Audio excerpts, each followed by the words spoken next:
नमस्कार मित्रों। महादेव जैसा दयालु इस पूरे ब्रह्मांड में और कोई नहीं है। आज मैं आपको एक ऐसी ही सत्य कहानी बताने जा रही हूँ जो अंग्रेज़ शासन के समय की है। इस कहानी को एक अंग्रेज़ अफसर ने अपनी किताब में लिखा है।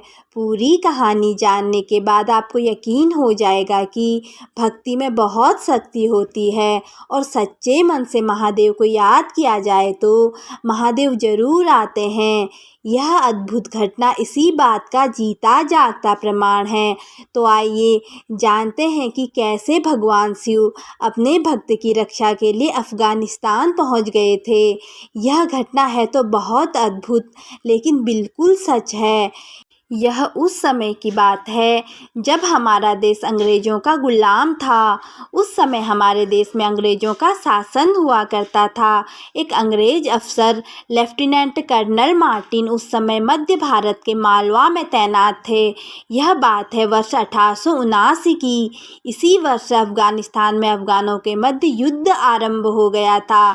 लेफ्टिनेंट कर्नल मार्टिन को वहां सैनिकों के नेतृत्व के लिए भेजा गया ताकि उनके कुशल नेतृत्व से अफ़गानों को पराजित किया जा सके। अपने घर से दूर कर्नल अफ़गानिस्तान में थे। तब वे अपनी पत्नी को अपनी कुशलता बताने के लिए हर रोज़ पत्र लिखा करते थे। ऐसा कई दिनों तक चला और फिर एकाएक उनके पत्र आना बंद हो गए। कर्नल के पत्र अचानक आना बंद हो जाने से उनकी पत्नी चिंतित हो गई और कर्नल की कोई खबर न मिलने से परेशान रहने लगी। उन्हें अपने पति की सुरक्षा की चिंता सता रही थी और एक दिन जब वह कुछ पता करने के लिए घर से निकली तो उन्हें रास्ते में भगवान शिव का मंदिर दिखा। हालांकि वह शिव जी के बारे में कुछ भी नहीं जानती थी। कर्नल की पत्नी मंदिर के अंदर गई, जहां उन्होंने भगवान शिव की आरती देखी। इसके बाद उन्होंने मंदिर के पुजारी से पूछा कि वहां मौजूद लोग क्या कर रहे हैं और यह प्रतिमा किसकी है। इस पर पुजारी ने बताया कि यह महादेव का मंदिर है और ये भगवान शिव है जिनकी आरती हो रही है। पुजारी ने बताया कि ये सर्वव्यापी हैं और इनके लिए कुछ भी असंभव नहीं है। ये जो चाहे वह कर सकते हैं। तब इसके बाद कर्नल की पत्नी ने अपनी परेशानी को पुजारी को बताया। पुजारी जी ने कर्नल की पत्नी को ओम नमः शिवाय मंत्र दिया और कहा, इस मंत्र को 11 दिनों तक जपना और हर रोज़ मंदिर में आना।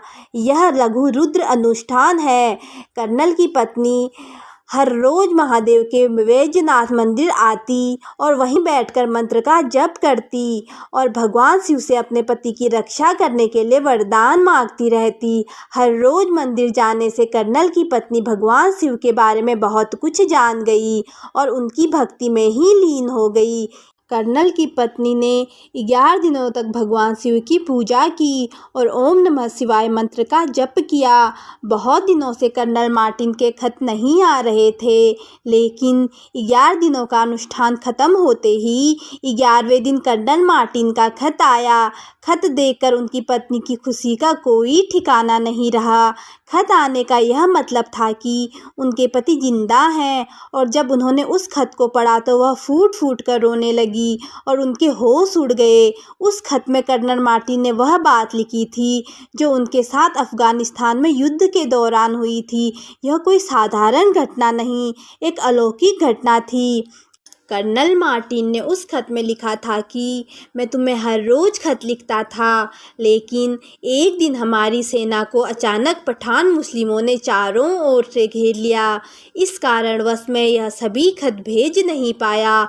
हम इतनी बुरी तरह से घिर चुके थे कि हमारा जिंदा बच निकलना नामुमकिन था। लेकिन एक दिन अचानक एक भारतीय योगियों की तरह दिखने वाला एक साधु हमारे पास आया। उसके हाथ में एक त्रिशूल था और लंबे लंबे बाल थे। उसने शेर की खाल अपने शरीर पर लपेट रखी थी। वह बहुत ही शक्तिशाली था और उसने अपने त्रिशूल को इतनी तेजी से चलाना चालू किया कि सभी पठान डरकर पीछे हटने लगे। आज हम जिंदा हैं तो उसी योगी के कारण जो शेर की खाल पहने हुए था और त्रिशूल लिए हुए था। कर्नल के इस पत्र में लिखी घटना को पढ़ने के बाद उनकी पत्नी ने भगवान शिव के मंदिर और पूजा के विषय में विस्तार से बताया। इसके बाद जब कर्नल वापस आए तो वे दोनों मंदिर गए, जहां कर्नल की पत्नी ने अपने पति की सुरक्षा के लिए शिवजी से प्रार्थना की थी। लेकिन कर्नल मंदिर में भगवान की मूर्ति को देखकर चौंक गए। उनका कहना था कि यह वही व्यक्ति है जिसने उनकी जान बचाई थी। इस घटना के बाद से ही कर्नल और उनकी पत्नी को भोलेनाथ पर दृढ़ विश्वास हो गया। कर्नल और उसकी पत्नी ने 15,000 रुपये खर्च करके भगवान शिव के मंदिर को जीर्णोद्धार करवाया। इसके बाद दोनों ने यह संकल्प किया कि वे दोनों उम्र भर भगवान शिव की भक्ति करेंगे। इस किस्से को जानने के बाद हर किसी के मन में यह जानने की इच्छा जरूर होती है कि आखिरकार वह कौन सा मंदिर था जहां कर्नल और उनकी पत्नी पहुंचे। इतिहासकारों ने जहां इस घटना को बताया है वही इस मंदिर के बारे में भी लिखा है, जिसके अनुसार यह मंदिर मध्य प्रदेश के आगर मालवा में स्थित है। उत्तर दिशा में जयपुर मार्ग पर बाणगंगा नदी के किनारे स्थापित इस मंदिर को श्री वैजनाथ महादेव मंदिर के नाम से जाना जाता है। ओम नमः शिवाय। दोस्तों, कथा कैसी लगी? अगर अच्छी लगी तो चैनल को लाइक, शेयर और सब्सक्राइब कर दीजिए। धन्यवाद।